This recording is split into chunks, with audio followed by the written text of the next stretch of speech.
El objetivo de esta ponencia es plantear un pequeño marco conceptual sobre la cartografía, los mapas, cómo utilizarlos, desplegar algunas ideas sobre el horizonte interpretativo de los mapas, de las fuentes cartográficas en general y sobre todo suscitar inquietudes, ¿no? Es decir, que se peleen, que discutan conmigo, que discutan entre ustedes y que por favor estudien mapas, que es una cosa apasionante. Entonces, para empezar, vamos a ver de qué estamos hablando, qué es esto, qué es un mapa y qué entendemos por mapa. De entrada, un mapa es una interpretación del espacio, es una representación del espacio. Y las representaciones son interpretaciones, es decir, son resultado de una abstracción mental. Primera premisa.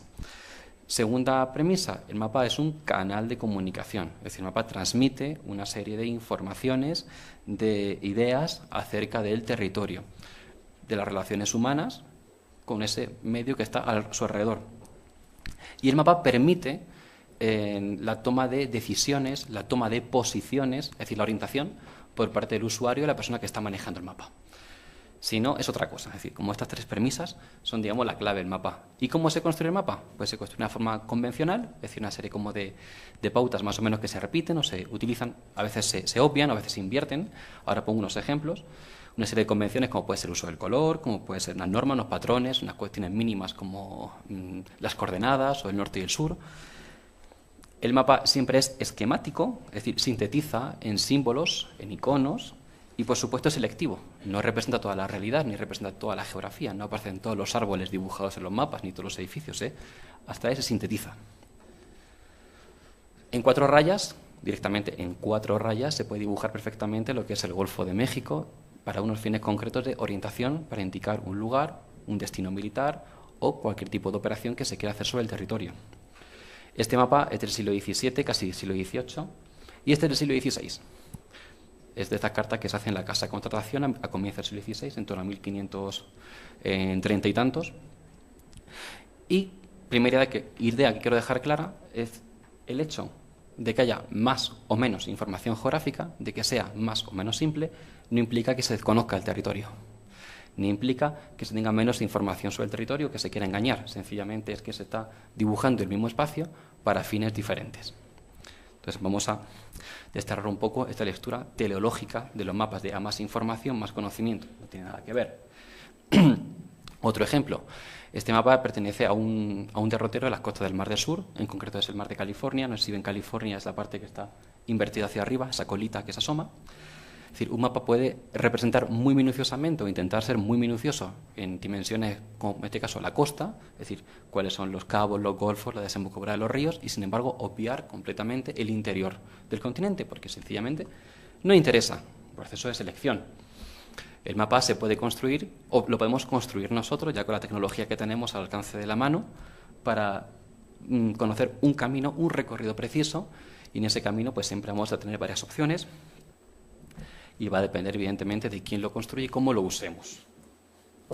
Incluso esta alteración de estas convenciones que decía anteriormente, como el norte arriba, el sur abajo, esta alteración o esta selección de las convenciones puede incorporar en el mapa una serie de mensajes políticos, como este mapa que está construido precisamente para una visión de lo que es el tercer mundo o el sur. Darle la vuelta al mapa para pensar el mundo patas arriba o como debería de ser. Por tanto, si lo que vamos a estudiar son conceptos, ideas a partir de los mapas, tenemos que pensar que el mapa, es decir, la expresión visual de experiencias e interpretaciones del espacio, proviene de un proceso cíclico, retroactivo, en el cual el mapa es juez y parte. Es decir, el mapa hemos visto que es resultado de una serie de interpretaciones espaciales que se dibujan. Pero a su vez, ese mapa, que es el resultado, va a ser también mediador, va a mediar en nuevas imágenes que se van a ir construyendo. Y van a aparecer nuevos mapas, he dicho productor, ahora, nuevos mapas que van a ser resultado de estas nuevas mediaciones. Por tanto, un mapa resultado de visiones anteriores va a producir nuevas miradas que a su vez van a mediar en nuevas miradas. El mapa siempre va a ser partícipe, el mapa no está exento de todo el ciclo de construcción de las imágenes del espacio. Por tanto, ¿esto qué significa? Que no hay mapa erróneo, no hay mapa falso. Todos los mapas son resultados de procesos de interpretación espacial que se dibujan, sencillamente. Podemos decir que un mapa tiene un error geográfico, que se equivoca, que coloca mal una montaña, coloca mal un río, pero estamos juzgando únicamente una dimensión del mapa, la precisión geográfica. Si yo a ustedes les pido que me dibujen cómo llegar de aquí al auditorio, van a eliminar un montón de detalles y van a acotar muchísimo su representación, y no por eso es un mapa falso. Por tanto, siempre vamos a intentar comprender el contexto en el cual se está dibujando el mapa. ¿Esto qué significa? Que nos sirven a la hora de estudiar los mapas, tanto los mapas puramente científicos, técnicos, aplicados, hechos con mediciones, con escalas, bien hechos, sirven igual, o al menos yo creo eso, que los mapas, los bosquejos que hacemos a mano alzada para explicar a nuestro amigo cómo llegar a la cafetería donde le estamos esperando. Digo cafetería, que es muy pronto. Por tanto, lo que nos interesa, y creo que aquí está la clave de la historia de la cartografía, es la práctica del mapa, es decir, la vida del objeto. Es decir, cuáles son sus usos, sus lecturas y las influencias que este mapa tiene en generar nuevas imágenes y nuevas interpretaciones del espacio. Dicho esto, desde esta perspectiva, la cartografía tiene, digamos, la virtud, la habilidad de correr paralela, de formar parte de la creación de espacios o ámbitos oceánicos. Y esta creación de espacios o ámbitos oceánicos que se produce mediante la cartografía, yo creo, es una propuesta, que es posible gracias a tres condiciones, a tres factores. Uno, la disposición del océano como superficie de desplazamientos. El segundo, la inclusión del océano dentro del sistema geográfico global o particular de la comunidad que está mirando, que está reflejando en el mapa y en el mar. Y tercero, la articulación del océano mediante la cartografía. Y paso a explicar cada una de ellas. La disposición del océano como superficie de desplazamientos. Es decir, el mapa es capaz de crear el mar como superficie óptima para moverse. Es decir, igual que la Tierra, es capaz de emular, de homologar el mar con la Tierra. Hacer que el océano deje de ser una barrera para convertirlo en un continuum de la Tierra, en una prolongación de los caminos. Es decir, es capaz de construir la marcha transoceánica como una dimensión más del desplazamiento humano. De época inmemorial en el Mediterráneo, bueno, de época inmemorial el ser humano ha navegado, eso de entrada, pero en el Mediterráneo se han hecho mapas orales, por decirlo de alguna forma, derroteros, explicaciones, trucos de cómo llegar de un sitio a otro mediante pequeñas explicaciones, pequeñas señas. Bueno, pues tienes que tomar a la derecha, tal, giras, y así no te estrellas en este bajo, que luego se queda el barco anclado y tenemos problemas. Y estos derroteros, estas expresiones orales del espacio marítimo, se pusieron, sobre todo a partir del siglo XIII, XIV, pero quizás antes, en estos tipos de mapas, que son los portulanos, mediante líneas de rumbos, mediante trazados, que prácticamente intentaban abarcar todo el espacio marítimo y desplegar todos los caminos posibles dentro del mar. Es decir, despliegan la posibilidad de comunicación dentro de un espacio tan pequeño como es el Mediterráneo. Lo maravilloso va a ser cuando se desborde el Mediterráneo. Es decir, como algunos autores han dicho, cuando se invente el Atlántico como un Mediterráneo extenso y se lleve esta cartografía náutica propia del Mediterráneo, cartografía marítima, propia del Mediterráneo, se lleve al Océano Atlántico y se creen estas grandes cartas de navegar, estos portulanos, estas cartas planas luego, que serán mapas que se proyecten hacia el Atlántico con esta tecnología que se conocía en el Mediterráneo. Fijaros en un detalle muy sencillito, una cosa muy curiosa. ¿Veis la rueda de la Rosa de los Vientos? Es decir, ya ha perdido su centro, ha dejado de estar en el centro del Mediterráneo para ir como rodando hacia el oeste, va como girando, va avanzando. Otra cosa muy interesante, eso está hecho sobre la piel de un animal. Y por eso tiene esta forma como este piquito triangular. No es casual que estos piquitos siempre apunten hacia la izquierda, que avancen, que pretendan dar esa sensación como de continuar más allá. El Go West que dirán los Pet Shop Boys, ¿no? Es decir, siempre hacia el oeste. Bien, entonces, una parte también fundamental de esta creación del océano como un territorio, es decir, como un territorio para recorrerlo, para caminarlo, es la creación o el reconocimiento de señas, de hitos, de pequeños mini paisajes, si me permitís la expresión, de pequeños referentes en medio del mar. Y como el mar es plano, al final, es azul y plano, en los derroteros, en estos libros, en estas guías de marineros que explicaban el camino que había que seguir, se identificaban pequeños accidentes geográficos con sus formas, es decir, vistos en alzado, que son las señas, que son estos dibujitos que aparecen aquí, en el que básicamente se identifican los hitos exactamente igual que si fuésemos caminando por la calle. Es decir, si a mí me dice Flor, tuerce a la derecha cuando veas un oxo, pues aquí te digo lo mismo, ten cuidado, tuerce a la derecha cuando veas este cerro que tiene forma de caballo, de serpiente o de lo que sea. Porque también se utilizan este tipo de truquitos mnemotécnicos para recordar los lugares y que queden en la memoria. Porque estamos hablando, sobre todo en el siglo XVI, XVII y XVIII, de marineros que son ágrafos, que no saben leer. Y al final van a intentar memorizar la ruta como buenamente puedan. Y son estos trucos los que sirven para no perderse ni estrellarse. Una idea muy importante, que ya me la olvidaba, es que esta cartografía marítima, esta cartografía náutica, es la que va a representar las primeras imágenes del Nuevo Mundo. Es decir, esa tecnología, digamos, esas técnicas cartográficas van a ser con las primeras con las que se aprisionen las monarquías ibéricas, España y Portugal, intentan aprisionar la imagen de los territorios que están encontrando de las Indias, ¿no? Entonces, va a ser interesante porque va a coincidir, va a haber una connivencia en el plano, digamos, interpretativo del espacio entre esta creación del océano como una superficie posibilitada, una superficie para navegar, para avanzar sobre ella, se va a solapar con los intereses políticos de las monarquías de es posible también atravesar y poseer estos territorios. ¿Me explico? Se va a una connivencia entre la pauta de representación y los intereses políticos de las monarquías. Segunda idea, la inclusión de los océanos, de los mares, en definitiva los océanos, dentro del sistema geográfico global o particular. Es decir, como vengo apuntando, esta creación del continuum, del avanzar sobre el océano como si fuese parte de la Tierra, es primero asumir el mar como parte del individuo, como parte de la comunidad que lo tiene enfrente, que avanza sobre él. Los portugueses saben mucho de eso. Tengo aquí amigos portugueses. Y segundo, encajar esta inmensidad acuática dentro de una entidad geográfica, dentro del sistema global de conocimiento. El ejemplo más claro es una vez que se encuentra América, es decir, todo el problema que hay a partir de la demarcación de las líneas divisorias del famoso Tratado de Tordesillas en 1496. Cómo las monarquías ibéricas, primero entre ellas, primero con el Papa y luego ya entre ellas llegan a un acuerdo, deciden levantar una serie de líneas que acoten el desarrollo de sus diferentes navegaciones. Por tanto, el océano en esta cartografía va a estar tan sumamente territorializado, tan poseído, tan aprendido por las monarquías que incluso se fijan en este tipo de mapas, 2/3 partes del mapa están en blanco. Si 2/3 partes del mapa es tierra que continúa y océano. Está metido dentro de lo que se considera la extensión natural del hemisferio, en este caso, por ejemplo, el español en este mapa de Antonio Herrera. Es decir, se concibe el imperio, parte del imperio, abarca también el mar, casi en igualdad, de manera completamente homogénea, homologada, a la extensión de la tierra. Es decir, y en el caso concreto de España, es decir, tanto se asimila esta creación del océano como parte de la tierra del imperio, que incluso es el soporte, es el cuerpo de la monarquía precisamente el océano.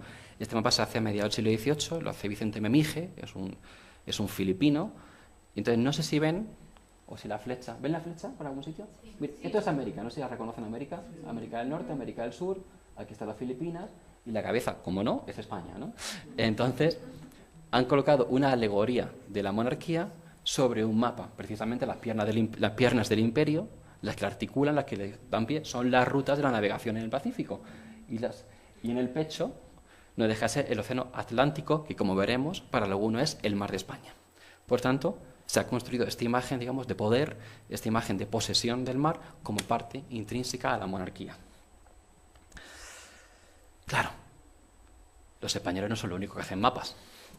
Los holandeses también, que son muy divertidos, los holandeses. Entonces, claro, es decir, crear al océano como una parte, como un elemento geográfico global del que todo el mundo tiene derecho a disfrutar, precisamente lo que va a defender Grocio, que ustedes les sonará, que tiene su doctrina sobre el mare liberum, es decir, el mar está libre y quien lo posee, pues que avance sobre él, ¿no? Ancho es el mar. Entonces, por ejemplo, en estos mapas que se hacen en Holanda en el siglo XVII y luego en el XVIII, es interesante porque traen al océano al centro de la representación.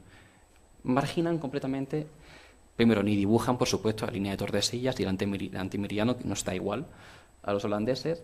Entonces, por ejemplo, aquí está California, no sé si la ven, California, aquí está un trocito de Japón, las Islas Filipinas, un poquito de lo que será Australia. Se ha lanzado completamente fuera los territorios, los referentes, digamos, que se apropiaban del mar. Es decir, en contra de esta imagen del lago español, de este océano Pacífico poseído por los españoles, se despliega esta otra cartografía, que lo abren, que lo lanzan a todo aquel que quiera navegarlo, por supuesto, con los mismos recursos de las técnicas propias de las líneas de rumbos, con las rosas de los vientos, etcétera, que van abarcando, aprisionando y permitiendo navegar en este nuevo océano. Heredero de esta imagen es esta imagen de la National Geographic, que no sé si tengo licencias para presentarla, pero si no la paso muy rápido. ¿Vale? Ya. No pasa nada, está libre en Internet, no hay problema. En la que los mapas, el fondo de ese océano se ha convertido en el objeto de la representación cartográfica. Es decir, es el océano ya por sí el objeto de estudio. Tan es el objeto de estudio del océano que incluso se atreve el mapa o el artífice del mapa a quebrar los continentes, cosa que sería impensable para nosotros, un mapa mundi, ¿no? Siempre quebramos el Pacífico o los rusos a veces quebran el Atlántico, pero el caso es que nunca rompemos la Tierra, aquí sí. Y no solo se rompe la Tierra, sino que además la pintamos de negro, la silenciamos y dejamos de representar lo que hay dentro, no nos interesa. Entonces, esta cartografía oceánica no deja de ser heredera de esa tradición de poner el mapa el océano en el centro del mapa. Bien. La articulación, el tercer factor que faltaba por comentar, es la articulación del océano. Ya he apuntado algunas ideas y me paro en ellas. La articulación del océano consiste precisamente en historiar el proceso de reconocimiento de viaje, que es uno de los ejes de este ciclo, el proceso de viajes, el discurrir humano por las aguas. Y precisamente el viajar, el moverse por las aguas es crear rutas de navegación, movimientos. Es decir, crear lugares en el mar, lugares que son caminos, lugares que se van construyendo y que se intentan repetir, reconocer como lugares claramente identificados. Es decir, se instituye mediante la cartografía la ruta como un lugar. Por ejemplo, en el caso de la ruta del Galeón de Manila, ¿no? Es una ruta que se intenta repetir o se intenta mejorar, pero ahí está el lugar. Y se mete el concepto, se crea el concepto de pasar continuamente por un camino que tenemos reconocido. Exactamente igual que funcionamos en tierra. Si al fin de cuentas el ser humano es uno y funcionamos más o menos igual, estemos en tierra, en el mar, aunque los recursos sean diferentes, las limitaciones sean peores. Pero en cualquier caso, en este recorrer, en este crear rutas, los autores de los manuales de navegación, este manual de Pedro de Medina, de 1500, de mitad del siglo XVI, se me van los años, y ahora no lo encuentro aquí, aunque está puesto. Estos mapas tienen como la función de orientar, de historiar, de meter la imagen del mapa dentro de estos discursos de cómo navegar, de cómo explicar. Pero Medina no dibuja rutas, dibuja barquitos. Si se fijan en los barquitos, pues siguen el discurrir clásico que todos ustedes han estudiado, de cómo los barcos bajan desde España, bajan hasta las Canarias y luego siguen recto, y luego la vuelta, el regreso, cómo suben hacia el norte. Si se fijan en las velas van marcando la ruta. Esto no lo digo yo. Esto, quien vio el mapa en el siglo XVI lo entendió perfectamente. Entonces este mapa tuvo una contestación que es muy interesante, una réplica, amplió el tramo. No sé si ven el parecido de este mapa con este. Exactamente el mismo. Pasa que esto es un señor anónimo, un marinero, que decide copiarlo para explicar sus rutas. Y este marinero sustituye estos barquitos precisamente por líneas, por la línea de navegación, que le sirven igualmente para articular, para conectar unos puntos y otros del mar. Es decir, el mar no se convierte en una barrera, sino que se convierte en una prolongación de la tierra. Interesante una cosa, esta creación de este espacio articulado lleva a identificar otros espacios. ¿Ven qué nombre aparece en el Atlántico? Mar de España. Es decir, se reconoce como un nuevo lugar dentro del océano Atlántico el lugar que estás tú recorriendo. Es decir, esta articulación sirve para crear nuevos espacios. Y es ahí a donde voy a intentar concluir y voy a enrollarme un poco, pero bueno, vamos a ir al grano. ¿Cómo se crean los espacios oceánicos? ¿Qué es esto de crear espacios oceánicos? Ya hemos visto que reconocer el nombre de un océano, darle un topónimo, como en el famoso caso del Océano Pacífico o el Mar del Sur, reconocer un mar como este, el Mar de España, dentro del Océano Atlántico. En el caso de esta ponencia me gustaría centrarme en un par de ejemplos, bueno, en un ejemplo, pero con dos patitas, que sería la creación del archipiélago. ¿Qué es un archipiélago? El archipiélago, de entrada, es como una agrupación de islas que están dispersas, pero no deja de ser una construcción artificial que hacemos nosotros como geógrafos o como historiadores, reconocer que una serie de islas pertenecen a un conjunto. No deja de ser una convención. Pues bien, ¿qué es un archipiélago? La palabra archipiélago, de archi y piélago, es decir, mar principal mar, era el nombre que los griegos daban a su mar principal, un mar de casi 5.000 islas, al Egeo, y así como le denominan el archipiélago. ¿Qué pasa? Este término, durante la Edad Media, va a pasar al italiano, y el italiano va a pasar a la otra lengua romance y hasta la fecha. Y por extensión va a ser un conjunto de islas con su parte de mar. Punto. Vamos a ver qué dicen, por ejemplo, los diccionarios más antiguos que tenemos a otro alcance. Covarrubias, en su Tesoro de la Lengua, en 1609, dice: archipiélago, una parte del mar Mediterráneo que divide a Grecia de Asia, por otro nombre llamado mar Egeo. No utiliza todavía el archipiélago como palabra que nosotros conocemos hoy para designar este agrupamiento insular. Pero me interesa por lo siguiente. Dice: vide Abraham Ortelius, verbo agaeum mare. Es decir, véase Abraham Ortelius, la lámina o la palabra mar Egeo. Abraham Ortelius, le sonará seguramente, hace mediados finales del siglo XVI, uno de los primeros atlas, con láminas del mundo que conoce. Actualiza todas las imágenes cartográficas, láminas preciosas, algunas se dedican al emperador. Y esta es su lámina del archipiélago. Es decir, el archipiélago es la descripción de las islas del archipiélago. Y precisamente dibuja, en primer lugar, la isla de Creta, la mayor de las islas del Egeo, y bajo ella, en 10 cuadraditos, 10 islitas ahí colocadas, ¿no? Como si fuese esto como un expositor, como un gabinete de coleccionistas. Ha ampliado las islas, ha roto completamente la simetría de las islas y las ha ampliado. Detalles interesantes. 1. Ha roto la imagen general del océano, del mar del Egeo. La rompe y la distribuye y selecciona parte de las islas y las coloca encasilladitas. Segundo, rompe la proporción, digamos, que solamente sirve para la isla principal, para Creta. El resto están ampliadas según, empequeñecidas según ha convenido. Solamente la intensidad del mar que dibuja, veis los mares que son todos diferentes, la intensidad sirve como pista, casi como pista, como si fuese el zoom que utilizamos en Google Maps, para ver qué tan cerca o qué tan lejos está la isla representada. Por supuesto, este mapa no vale para nada para navegar ni para recorrer, pero sí sirve para ilustrar, es el único fin que tiene. Una idea interesante, todo el mundo utilizamos siempre las láminas de Ortelius, pero a veces es bueno darle la vuelta y mirar lo que pone por detrás. Es decir, directamente Ortelius, cuando explica su lámina, va a hablar del archipiélago precisamente igual. Es decir, es el mar Egeo y tiene muchas islas, empieza a clasificarlas, cuáles son las más importantes, pero no entra en considerar este término como parte de un agrupamiento insular en general.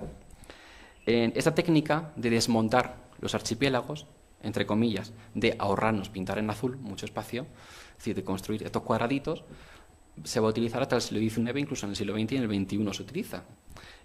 Por ejemplo, este mapa es de la expedición que hace Domingo Buenechea en 1772 a Tahití y hace lo mismo. El océano que recorre lo reduce y lo resume en islitas y le sirve para ampliarlas e intentar dibujar cada una con la mayor perfección posible, intentar dibujarla con todo el detalle que puede dar. Casi esto es una técnica habitual, se suele utilizar casi siempre como complemento de mapamundis. Esto es muy interesante, como en los atlas va a aparecer mapamundi por un lado y por otro lado estas láminas concretas para intentar fijar esta precisión. A diferencia del mapa de Ortelius, los mapas ya, sobre todo en el siglo XIX, XVIII y XIX, van a incorporar cada cuadradito, cada escaque, va a incorporar su propia graduación de coordenadas. Hasta entonces no, es decir, como que daba un poco igual, ¿no? Entonces ya tenemos minimapas agrupaditos que van a servir para orientar cada una de esas ínsulas. Pero a fin de cuentas está creando una imagen de un archipiélago desconectada del mar que lo rodea. ¿Se comprende? Bien, la gran virtud de los cartógrafos va a ser ir desarrollando poco a poco otro tipo de mapas. En algunos casos va a ser muy fácil, como en el caso de las Canarias. Martín nos hablará unas semanas de ello, de las Canarias. Crear esta imagen completa de conjunto con un nombre, es decir, un topónimo para un grupo de islas que artificialmente, siempre es artificialmente, hemos agrupado, hemos identificado con un mar y no solamente eso, le hemos dado una forma reconocible. Es decir, yo estoy seguro que muchos de ustedes, sin leer el nombre Canarias, han reconocido de lejos que pueden ser las Canarias. Es decir, solamente ya por la forma que tiene la distribución de las islas en el mapa, de lejos podemos reconocer a qué nos estamos refiriendo. Por tanto, tenemos la forma y el nombre como elementos capitales que nos sirven para reconocer los agrupamientos insulares en medio del océano. Yo me voy a centrar en dos ejemplos, que va a pasar así un poco más o menos rápido, pero si quiere luego me detengo alguno más, que va a ser la creación de los archipiélagos de las Marianas, o Isla de los Ladrones, y las Carolinas, ambas en el Pacífico. En 1521, nuestro querido amigo Magallanes, que luego lo pasó muy mal, al final fue Elcano quien terminó el viaje, pues llegó a unas islas en las que pues, un grupo de indígenas que estaban por allí asaltaron el barco, les robaron piezas de metal, las herramientas que tenían a bordo, y entonces pues lo más fino que dijo Magallanes de ello, bueno, Pigafetta, que fue el que hizo la crónica después del viaje, es que eran unos ladrones, era gente bárbara, lo de siempre, ¿no? Es decir, no vamos a descubrir nada nuevo. Entonces se bautizaron estas islas como la Isla de los Ladrones. Yo creo que Magallanes era un tipo con muy mal humor, porque no eran las primeras islas que ya bautizaba con desprecio. Es decir, antes ya se habían encontrado las islas infortunadas o desafortunadas, islas en las que precisamente solamente había pájaros y árboles. Pues chicos, si tienes madera y tienes pájaros, tienes para comer o tienes para hacer fuego. Pero bueno, aún así era infortunada, da igual, ¿no? Después de estas Islas de los Ladrones, Magallanes llegará a las islas de San Lázaro, que luego serán conocidas como las Islas Filipinas. San Lázaro porque se la encuentra ese día. Entonces, estas Filipinas luego serán Filipinas en honor de Felipe II, cuando llegue López de Villalobos. Todo esto lo ha trabajado perfectamente a mi amigo Miguel, que está de cuerpo presente, así que no me meto y respeto tus Filipinas. Por tanto, lo que nos interesa de esta crónica, de este crear, aunque suena como a chiste, lo cuento así, pero en verdad muy serio, es que estas experiencias, estas formas, estas operaciones de observación del entorno expresan un intento de integrar, de ordenar los espacios marítimos. De dos formas. La primera, mediante conceptos exógenos, conceptos extraños, que el conquistador / descubridor va viendo, va exagerando los modales, las formas, la geografía, para definir el mundo que tiene fuera de sus ojos. Y la segunda forma, más cartográfica, es mediante el agrupamiento, mediante la creación de formas compactas de las islas. Es decir, estos archipiélagos, como digo, son artificiales, pero interesa reconocerlos, que sean visualmente claros. Entonces, en los mapas, ¿qué se va a hacer? Una cosa muy sencilla. Desde el Renacimiento, del siglo XVI, cuando en los mapas, para dibujar que una isla existe, que está una isla, y no se conoce muy bien, o da igual dibujar su forma concreta, se dibuja como una pelotita, un circulito, o como un óvalo, o una forma más o menos geométrica que quede aparentemente clara. Es decir, aquí hay una isla. Pero cuando es un archipiélago, las islas pueden estar de cualquier forma dispuestas, lo que interesa es crear formas compactas, pelotitas, ¿no? Como aquí, que se ve perfectamente en todas como si fuese un imán, se han acercado todas. Por tanto, se limita visualmente la existencia de este archipiélago, de esta unidad geográfica que se está creando desde fuera. Es decir, no se está teniendo en cuenta la opinión de las personas que viven allí, evidentemente. Ellos tenían sus propias relaciones, su propia lengua, tenían sus conexiones con una isla sí, con otras no, pero no importa, somos conquistadores, agrupamos las cosas como nos da la gana. Es parte del juego. Por tanto, lo importante es señalar que algo existe más que explicar el cómo existe o por qué está. Uno de los primeros intentos, bueno, este es el mapa de Joan Martínez de 1587. Este es el mapa general donde pertenece este recorte, ¿vale? Para que tengan la idea. Aquí ven, pone archipiélago de San Lázaro, que agrupa todo, es una cosa difusa. Ahora retomaré esa idea. Uno de los primeros intentos por sistematizar esta geografía por parte de los españoles la hace Alonso de Santa Cruz en un libro maravilloso que es El Islario General de todas las islas del mundo.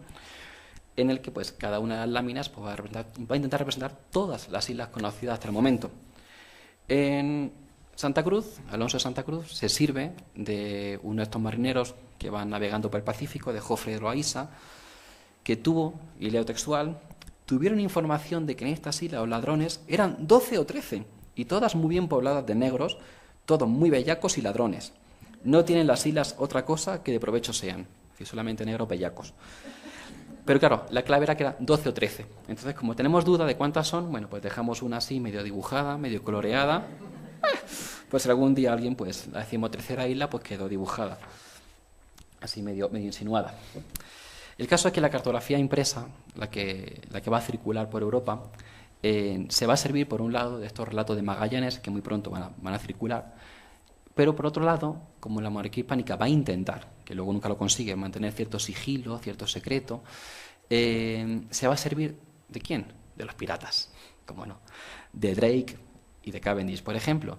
Entonces, por ejemplo, Drake emulando a Magallanes, porque sabéis que Drake intenta dar otra vuelta al mundo completa, dice que él también llegó a la isla de los ladrones. Bueno, los especialistas dicen que no, que seguramente llegaría a alguna de las Palaos, pero no importa.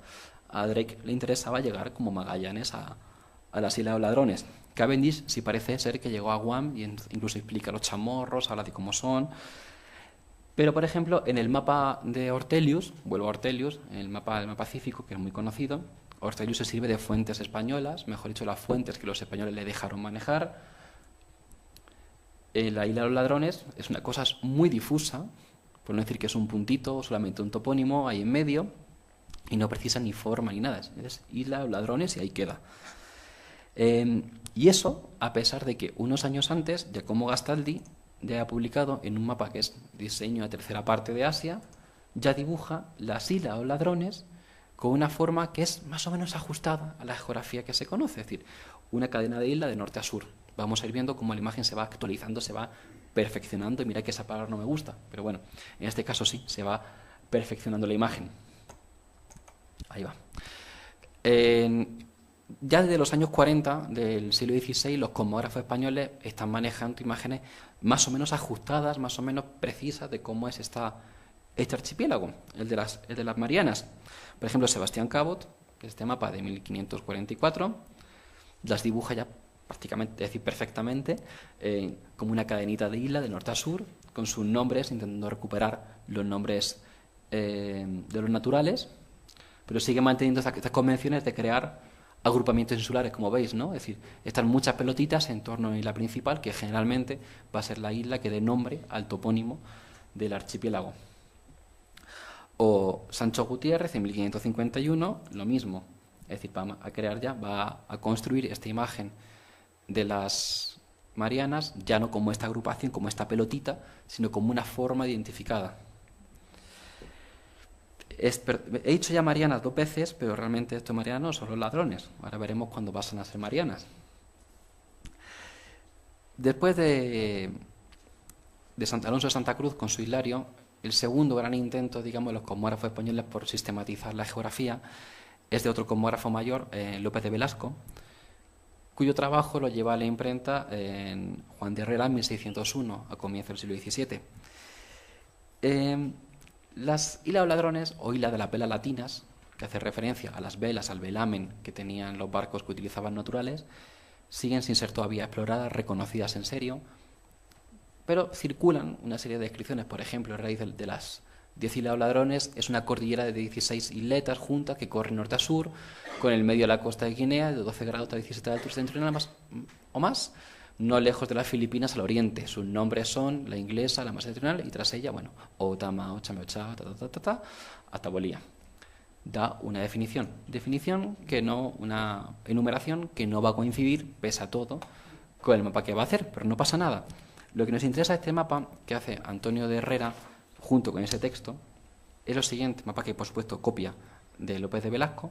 Lo interesante es lo siguiente, que sistematiza, que coloca, aparte del dibujito, aquí están los ladrones, es decir, vemos esta posición más o menos alargada, aunque entre círculo alargado que está aquí, pero sí interesa porque sistematiza una nómina de islas. Es decir, estas son las Filipinas, y estas son los ladrones.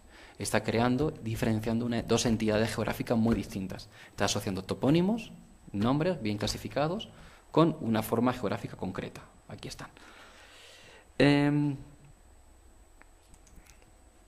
Estoy usando esto de los ladrones, Isla de San Lázaro, y es que el término Isla de San Lázaro que va a dar Magallanes va a durar en el tiempo, porque luego realmente nunca se va a saber cuáles son las Islas de San Lázaro. Esta imagen la que ya he puesto antes. Si van a aparecer Isla de los Ladrones, San Lázaro, aquí se me ha cortado Filipinas, pero debería estar. El mapa que hace Petrus Plancius, también en esta época, es decir, aparece, no sé por qué no se amplía, indistintamente Archipiélago de San Lázaro, y dentro están las Islas de las Velas y también las Islas Filipinas. Es decir, dentro de un topónimo más general de archipiélago va a incluir otros dos archipiélagos menores, es decir, la confusión es absoluta, pero muy interesante. Pero afortunadamente esta distinción que van a conseguir los cartógrafos españoles de diferenciar una cosa son las Filipinas, otra cosa son las Islas de los Ladrones, se va a consolidar ya en el siglo XVII, por ejemplo, con este mapa que imprime el francés Nicolas Sanson, en el que distingue muy bien, mejor dicho, hace dos mapas juntos. Un mapa de las Filipinas, por un lado, y otro mapa de los ladrones. El espacio azul que hay por medio, el espacio vacío, lo elimina, como la imagen que veíamos de Ortelius, y mediante esta línea, que es un recorte realmente, recorta y pliega, es decir, pliega el océano y une estas dos entidades geográficas distintas, es decir, cada una con su forma, cada una con su nombre, dos entidades completamente diferenciadas. ¿Cuándo va a venir esto de Islas de las Marianas? Cuando aparecen los jesuitas en escena. Es decir, la maquinaria, por decirlo de alguna forma, misional y geográfica de la Compañía de Jesús es envidiable, por no decir formidable.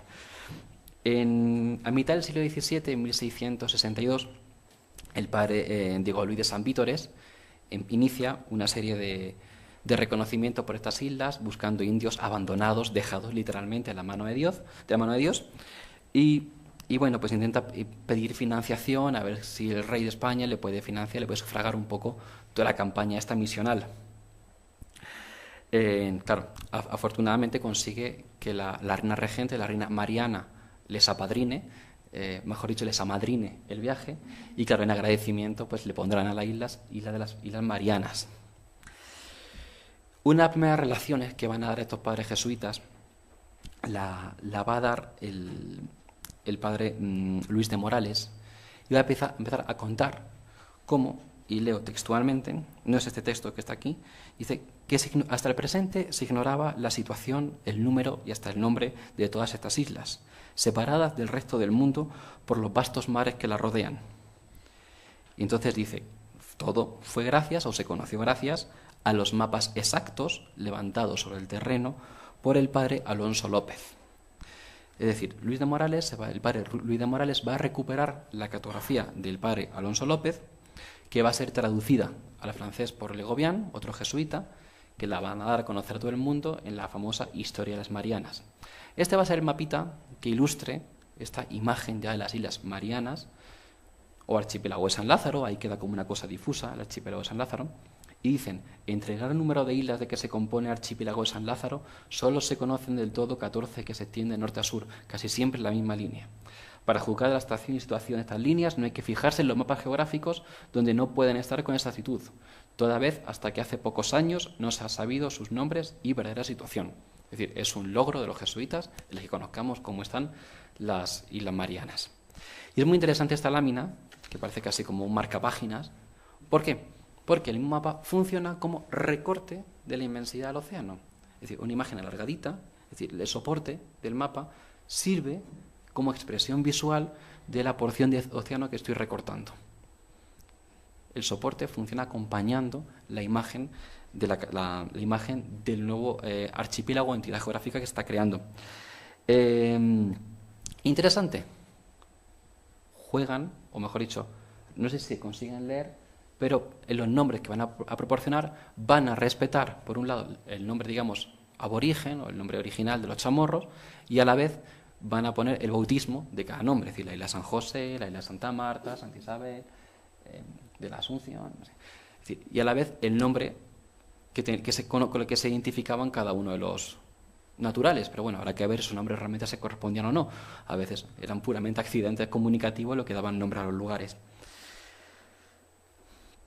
Esta cartografía de los jesuitas, este reconocimiento de los jesuitas, pues va a ser reconocido por toda la cartografía ya en el siglo XVII y XVIII, como por ejemplo, como hace Nicolás Belín en este mapa que hace de las islas de San Lázaro o Islas Marianas, en el que explica, aquí está la seña, cómo han sido cartografiadas por el padre Alonso López y dada a conocer en la memoria que publica el padre Morales. Dibuja las islas como una cadenita, bien puestas, geográficamente bien puestas, y amplía, hace zoom en la isla de Guam, que es la principal, donde se ha establecido la misión capital de los jesuitas. Y así es como se fragua o se consigue crear la imagen de las Marianas. O sea, cuando ustedes abren un mapa del Pacífico, ven una cadenita de islas, pues de lejos ya van a reconocer que es el archipiélago de San Lázaro. Un segundo ejemplo, y estoy viendo el tiempo y no sé si me estoy pasando. Bien, gracias Guadalupe. Son las Islas Carolinas, que forman parte o están relacionadas con las Palaos.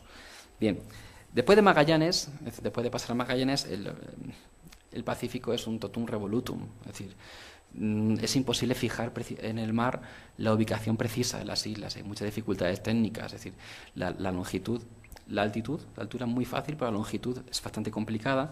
Entonces, casi siempre los accidentes son por casualidad, a veces se rebautizan islas 3 veces, no se sabe si está la isla por donde pasó no sé quién. Total, que al final es una nómina de islas desordenadas en medio del mar. Es decir, el mismo Herrera, en su intento de sistematizar la geografía del Imperio Español, pues empieza a explicar, entre estas dos islas, de los Ladrones y las Filipinas, hay otras 18 o 20 que llaman de los Reyes, Archipiélago o Islas del Coral, la de los Jardines, y otra cantidad de isletas o Piélago San Vilán, y otra isleta junto a los Jardines, y la de los Matalotes, y la de los Arrecifes, y de San Juan y de Las Palmas, y cerca de los Malucos por la parte septentrional de los Ladrones, 5 o 6 isletas juntas que llaman volcanes, que hay mucha cochinilla y malo pelo. Otra isleta pequeña en la que hay cinaloes finos, y la parte oriente, bueno, total. Es decir, bueno, y la isla de Mira cómo vas, y Quita sueño, y Canta no duermas, y la de San Martín, San Pedro y San Pablo, etcétera, etcétera. Es decir, al final el Pacífico, y Guadalupe lo sabe muy bien, es un caos de islas que nosotros cuando leemos estas cosas nos volvemos locos. Pero ahí están, son interesantes. Entonces, claro, los jesuitas, una vez más, se van a lanzar a recibir a los naturales dejados de la mano de Dios y vamos a salvarlos a todos y a ver qué nos cuentan. Pues resulta que en 1686, perdón, yo invierto las fechas, Francisco Lezcano, antes de los jesuitas, va a llegar a una isla cerca de Guam y va a decir, bueno, estas islas, pues, ya que nadie las ha reclamado antes, pues nada, las bautizamos en honor de Carlos II y le damos Carolinas. Claro, 1686. En 15 años, Carlos II se ha muerto, tenemos un cambio de dinastía, tenemos a los Borbones, así que nos olvidamos del término Carolinas. Si a partir de ese momento desaparecen, y los que van a hacer que desaparezca el término Carolinas, que recordaba a los antiguos burgos, van a ser los jesuitas. ¿Cómo? En 1696, ya viendo la que se avecinaba, pues los jesuitas, como siempre, procedieron con mucha cautela. En ese año 1696, un grupo de jesuitas recibió una barcaza, 4 palos, y un grupito de náufragos que procedían de unas islas que estaban un poquito más al este.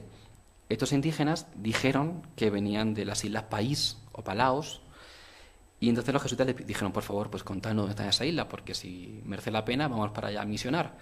Y los indígenas, pues en el suelo o encima de una mesa, según el relato que hay, pusieron piedrecitas, unas más grandes, otras más pequeñas, algún palito, y explicaron cuáles eran su país, cuál era su zona de procedencia. Los jesuitas pasaron a limpio aquello como buenamente pudieron e imprimieron este mapa que tenemos en la pantalla, las cartas de las nuevas Filipinas. Es decir, muy inteligentemente los jesuitas, cuando ven que ya está Felipe V, Felipe d'Anjou, el primer Borbón, ya en el trono de España, dicen, esta es la nuestra. Le dedicamos a Felipe, al nuevo Borbón, al nuevo rey de España, estas islas, nuevas Filipinas, jugando un poco aquí con los términos. Claro, las viejas Filipinas eran de Felipe II, ni más ni menos. Pues las nuevas Filipinas para Felipe V. Entonces, van a conseguir al final la financiación para ir a buscar estas islas que no las conocen físicamente, solamente por la pequeña descripción que le hace el indígena, el isleño, que les explica dónde están. Y dicen los jesuitas, leo, Esta carta, este mapa, no es obra de los europeos, que no han penetrado aún en esas islas, sino los propios isleños, quienes las han trazado. Los náufragos, dice, para significar la diferencia que había en grandeza de unas a otras islas, usaron piedras, unas pequeñas y otras mayores, puestas en la tierra, según la situación que concibieron en su fantasía tener en el mar las dichas islas. Nombraron y señalaron 87. Claro, la cuestión es la siguiente, es decir, esto no se corresponde en nada con la geografía del Pacífico. Es decir, lo más posible es que este mapa o esta representación del espacio que hicieron los indígenas respondiese más bien a sus pautas de representación del mar, es decir, a su forma de indicar la dirección, la ubicación, teniendo en cuenta las mareas, las estrellas, es decir, otra forma no occidental de representar el territorio, en este caso representar el territorio oceánico. Por supuesto, cuando a los pilotos españoles, esto es muy divertido, las crónicas que hay, le dan esta carta, en plan, vaya usted a buscar las islas, las nuevas Filipinas, dicen, la carta no es nada de práctica, ni contiene longitud ni latitud de experiencia alguna. En fin, no vale para nada. Bien, entonces los jesuitas intentaron pues, recomponer buenamente como pudieron estas islas, dar forma, ahora sí, crear este archipiélago de las nuevas Filipinas.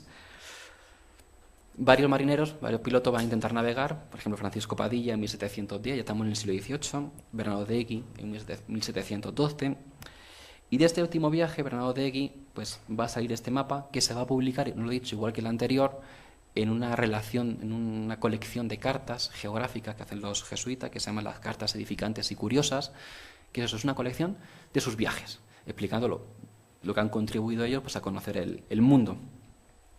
Claro, este mapa, que lo hace el padre Cantova, italiano, pero que está en la misión española,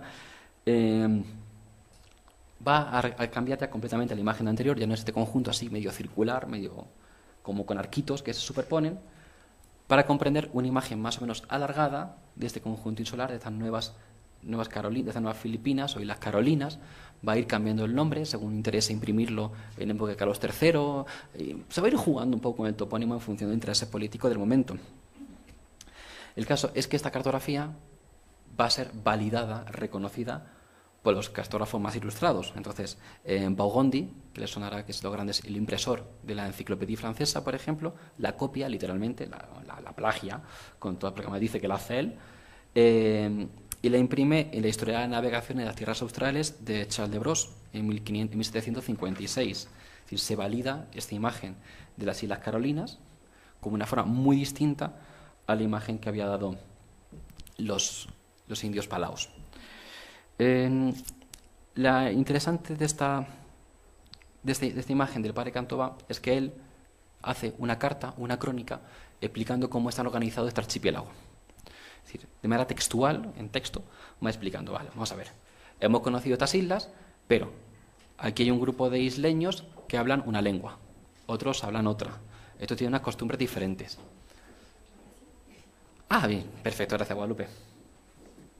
Entonces, a partir de esta descripción, es el tiempo, a partir de esta descripción, digamos, de las regiones, entre comillas, que va a reconocer Cantova, en una versión posterior del mapa, que se va a imprimir en la edición alemana de las cartas edificantes de los jesuitas, se va a crear este mapa tan maravilloso que a mí me encanta, mediante el cual el archipiélago, la unidad geográfica del archipiélago, está comprendida por el marquito general que le da forma. En este caso no es en vertical, sino es horizontal, un ejemplar alargado, una forma geográfica. Y dentro de esta forma geográfica general va a distinguir provincias, 5 provincias, que mediante circulitos, o casi como un ojito, por ejemplo, ¿no?, va a reconocer entidades según la lengua de los indígenas. Entonces va a hacer un esfuerzo de reconocer por su lengua a los grupos humanos que las habitan. Es decir, a pesar de someterlo, digamos, al criterio, digamos, aglutinador de los europeos, se va a intentar, de alguna forma, pues mantener, digamos, este desarrollo espacial individualizador de cada una de las provincias mediante este diagrama de círculos. Interesante. Aunque está cada una de estas provincias, digamos, separada entre sí, es decir, perfectamente acotada, están todas conectadas. Están todas conectadas por la línea de rumbos que veíamos al principio de la ponencia, por un lado. Segundo, están conectadas, no sé, aquí ven estos puntos suspensivos, esta línea que sube, por aquí da una vuelta y sigue hacia arriba. es el viaje de Bernardo de Egui, es decir, se reproduce el viaje otra vez como elemento articulador, como comentábamos al principio de ponencia, de este espacio oceánico. Pero es que, además, se potencia, el mapa quiere potenciar la navegación, invitar a la navegación. No sé si ven, ¿ven aquí, por ejemplo, este puntito? ¿Sí? Punto chiquitito, bueno, pues aquí un puntito, aquí hay otro, aquí hay puntitos, puntitos. Esos puntitos no son islas. Es lo que dice aquí. Sí, y dice lo siguiente. Con este punto se señala puerto marítimo u otro lugar donde un barco pueda atracar con seguridad. Sí, el mapa va a invitar a seguir navegando, a seguir recorriendo estas islas que están aún en parte por conocer. Concluimos. Conclusión y una broma. La conclusión. Es decir, frente a esta composición de las Carolinas, que ya vemos cómo se ha respetado el continuum del océano y se ha acotado lo particular, no tiene nada que ver con la imagen inicial que comenzamos de archipiélago, con el archipiélago del Mar Egeo. Es decir, se ha mantenido el océano como parte inherente al archipiélago, el mar como una prolongación natural de la isla, como algo que da sentido y naturaleza, que articula. Es decir, ya no es la mano del hombre la que reordena la geografía, sino que se concede ser la geografía en sí misma la que se reordene, ¿no? La que se distribuye en medio del mar. Cambia completamente la visión de un siglo a otro, de mitad del siglo XVI a mitad del siglo XVIII, cambia completamente. Los mapas al final, los mapas hablan tanto de quien lo hizo como de nosotros que lo manejemos hoy en día. Entonces, sin parecer aquí yo tanto de hablar de jesuitas, un jesuita, digo lo siguiente. Situación. En un libro de emblemas, que son imágenes alegóricas, en este caso de emblemas religiosos que se imprime en Holanda en el siglo XVIII, se quiere ilustrar esta frase. Jesús le dijo: yo soy el camino, la verdad y la vida, y nadie va al Padre sino por mí. ¿Cómo creéis que se puede representar esta cita bíblica? Con un mapa, evidentemente. Es decir, el emblema se resume de la siguiente forma. No sé leer holandés, pero lo pongo en español. Así los hombres van con seguridad. Es decir, para llegar al camino, la verdad, la vida, etc., no hay nada como estudiar un mapa, conocer la geografía y saber moverse por el mundo siguiendo una buena guía. Muchísimas gracias.